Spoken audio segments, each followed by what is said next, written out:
What's going on, YouTube? This is SG1 Sports, and we are kicking off our schedule preview record projection series with the Georgia Bulldogs, the team that won it all this past season. So what we do, if you're new to the channel, we go through, preview the schedule, take a look at how tough the schedule is, and then give you a projected record based off of roughly how good we think the team is going to be and how good their opponents are going to be on this schedule.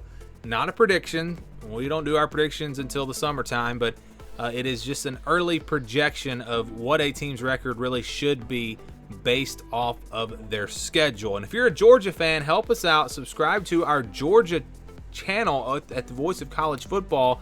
I'll put a link to that down in the description, or it'll pop up here on your screen. Georgia fans, help us out. Help us get that channel to 1,000 subscribers. Here is the schedule for 2021. You can see here, it wasn't that tough of a schedule. Clemson, we thought, was going to be a huge test for Georgia. It was a close game, but at the end of the day, Georgia was the better team. I still go back to that game and think that if Georgia had not played so conservatively offensively, they would have won this game much easier. I think that they didn't realize the struggles that Clemson would have this year, and they were kind of playing conservative and thought that it was going to be a tough four-quarter game, and that's kind of how they played it. But if they had been a bit more aggressive, perhaps that game would have been a little bit easier for them. So that was their big non-conference game. UAB actually wound up being a pretty good team, a Group of 5 team as well. They played them last year. Out of the SEC West, they played Auburn and they played Arkansas. Of course, Arkansas wound up having a pretty good year. We thought that was going to be a big game. Of course, that was one where Georgia just jumped on them early and ran away with that game. You could really see just how good this Georgia team was. That was maybe their first SEC test. They played South Carolina and Vanderbilt before that. But that was wound up being an easy win. Went on the road to beat Auburn, took care of business against Kentucky, beat Florida in a game that was close until right before halftime. And then, of course, they pulled away with all that crazy end of the first half. Took care of business against Missouri, Tennessee. Charleston Southern was an easy win, Georgia Tech. So, again, a schedule that didn't really challenge them a whole lot in 2021. Let's fast forward now to 2022. Here is the schedule. Before we go game by game, let's look at who Georgia plays outside of the SEC East, because we know, of course, they're going to play all the teams in the SEC East. And they don't really have any control over that. But the teams that they'll play outside of the SEC East, you're going to play Oregon and Atlanta. Huge non-conference game there. I'm curious to see what this Oregon team is going to look like. That should be a fun one there. Then they have Samford, Kent State, and then Georgia Tech, who has not been good for quite some time. So not a very tough non-conference schedule. They do play Oregon in a game that could be pretty tough. Again, it's hard to say. It's in Atlanta. You like Georgia's chances in that game, of course. And then out of the SEC West, they'll play Auburn and Mississippi State. So they don't play Alabama and they don't play Texas A&M. Once again, a very favorable draw there out of the West for Georgia. And, Auburn and Mississippi State, both teams that have potential to be pretty good, but I don't think many people expect them to be at the top of the SEC West this next season. Okay, so back to the schedule. They will open up with that game against Oregon in Atlanta on September the 3rd. Like I said, this is going to be a big-time non-conference matchup. Bo Nix transferring to Oregon. That is very interesting. A team that's pretty talented, but are they going to be able to match up with one of the premier teams in the SEC? Talent-wise, Georgia should still have a pretty big advantage in that matchup. And like I said, they're playing in their backyard. They're playing in Atlanta. You got to like Georgia's chances in that game and against Samford as well. A sneaky early test potentially on September 17th when Georgia will go on the road to face South Carolina. Of course, Spencer Rattler transferring to South Carolina, a program with a lot of momentum. They finished strong, a lot of energy around that program. Shane Beamer doing a nice job.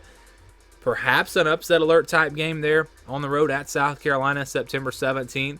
They'll play Kent State after that, then Missouri on the road, then Auburn at home, and then they'll play Vanderbilt after that, and they'll get a bye week. So if you look at that first part of the schedule before they get the bye week, before playing Florida, South Carolina, a little bit tricky. You've got Oregon in a big non-conference game, but nothing that really jumps out to me as being a real challenge for Georgia, or I think, wow, Georgia might lose this game. Yeah, they could lose to Oregon. They could lose to South Carolina on the road. but it's unlikely. Georgia should be the better team. Upsets do happen, and that's why I said you might put that South Carolina game on upset alert, but Georgia will be the better team in those games. Then they'll get the bye week before playing Florida, a Florida team that we don't really know a whole lot about, with a new head coach, a lot of transfers coming in. How good will they be? It's a rivalry. You would think that the game will probably be pretty close, but they'll get a bye week before playing that. And before the bye week, they have Vanderbilt. So it's almost like you have 2 bye weeks before playing Florida. So that bodes well for Georgia here on the schedule. Tennessee after that, perhaps that could be a challenge for them, but it's a home game. Tennessee should be pretty good. I think they'll continue to improve this year. Mississippi State follows that one up. On the road at Mississippi State, November 12th, and then on the road at Kentucky, November 19th.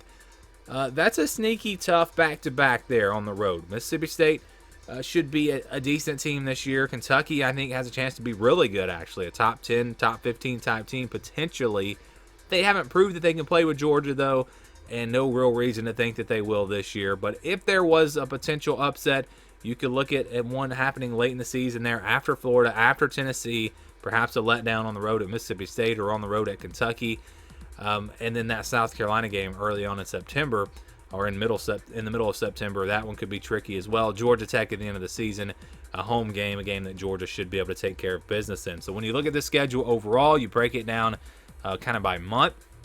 The month of September, you got Oregon, a tricky game against South Carolina. The month of October, not too tough. Of course, Florida will be there at the end.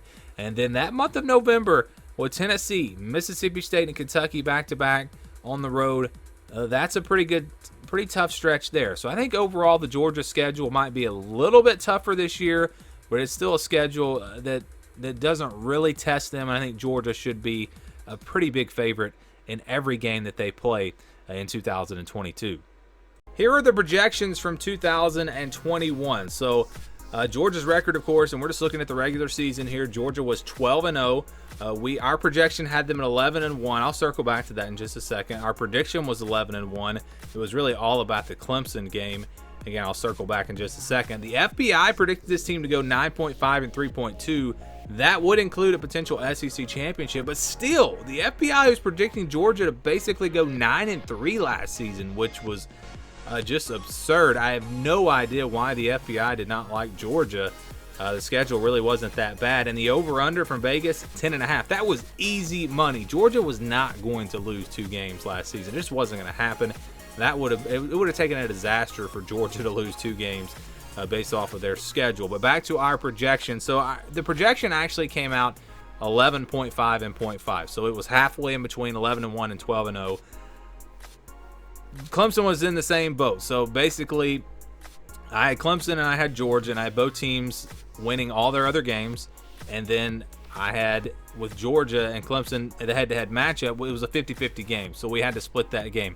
The reason I made Georgia's projection 11-1 and Clemson's projection 12-0 was because Clemson had the easier schedule. Now, Clemson obviously turned out to be not as good as we thought. I predicted Clemson to win that game.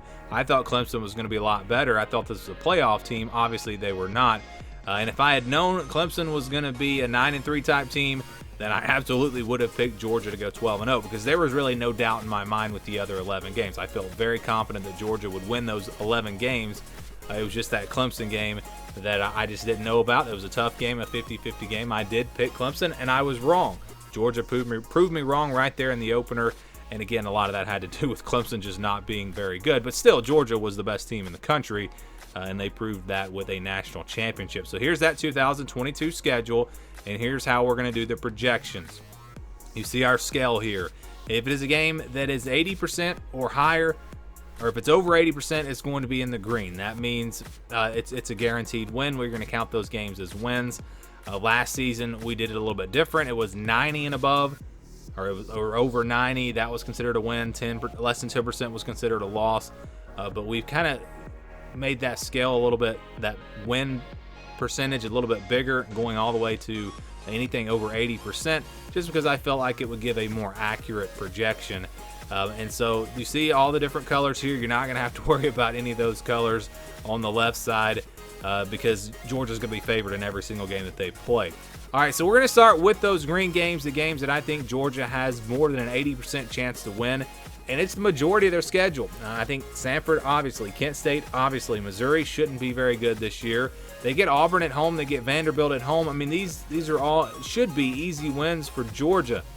Now, Tennessee and Mississippi State, they are very close. So I'm very close to that 80% mark with these two teams. Very close to dropping them into the blue, the 71 to 80%.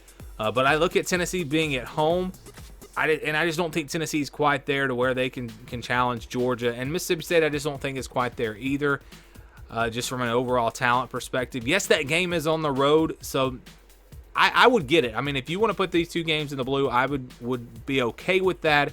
But looking at where the programs are, where the teams are, I think that Georgia has to stay in that green for those two games. So I think that Georgia, should be pretty confident. They'll be double-digit favorites in those two games, and then Georgia Tech there at the end. So 8 of the 12 games here, we're saying Georgia, it's not a guaranteed win, but it's a very good chance that Georgia will win these games. And like I said, Tennessee and Mississippi State are closer to 80%, whereas Samford and Kent State are closer to 100%. So every game here in this green is not the same. There are some differences here, but now let's go to the blue. And Georgia has every game on the schedule I've got in the blue or the green. So I think that Georgia has a 71% chance or greater, 71% chance or more to win every single game in 2022, or at least each individual game, that is. So Oregon, Oregon is an interesting game. It's in Atlanta. It's not a home game for Georgia, but it's basically a home game. Bo Nix, could he bring some magic there to Oregon? Perhaps, but I mean, this team, it's just, they're not on Georgia's level, so Georgia should be favored in that game by at least a touchdown. South Carolina, going to be a tricky game.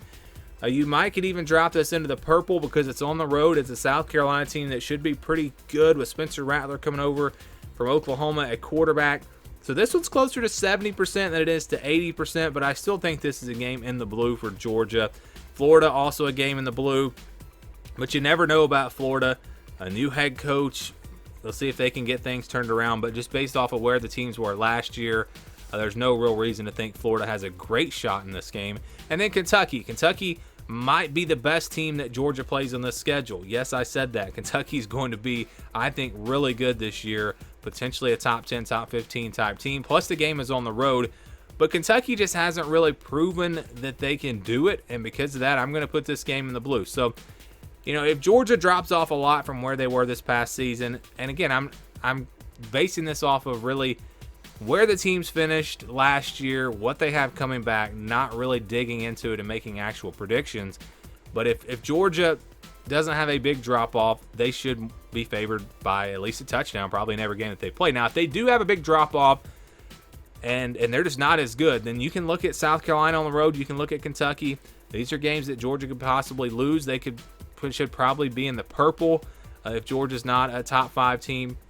But given what we think about Georgia and the way they've recruited, they should be able to reload everywhere, and they should be pretty big favorites. So the projected record for Georgia comes out to be 11-1. 11-1. I take these blue games and I put them at 75%. I average those games out. That would tell you that Georgia's going to win 3 out of those 4 games, but one of them would trip them up. There is enough of a percentage there to where Georgia, the odds would say that they're going to lose one of these games, whether it's Oregon, South Carolina, Florida, or Kentucky. Now, if you're going to each individual game, of course, you're going to say, well, Georgia should win this game. Georgia should win that game. But when you average it out, the odds would tell you that Georgia would lose a game in 2022. Which game will it be? Who knows? But maybe they don't lose a game. Maybe they do go 12-0. The percentages, again, though, for Georgia with their schedule and how tough it is, the percentages would say that the projection for Georgia is going to be 11-1 in 2022.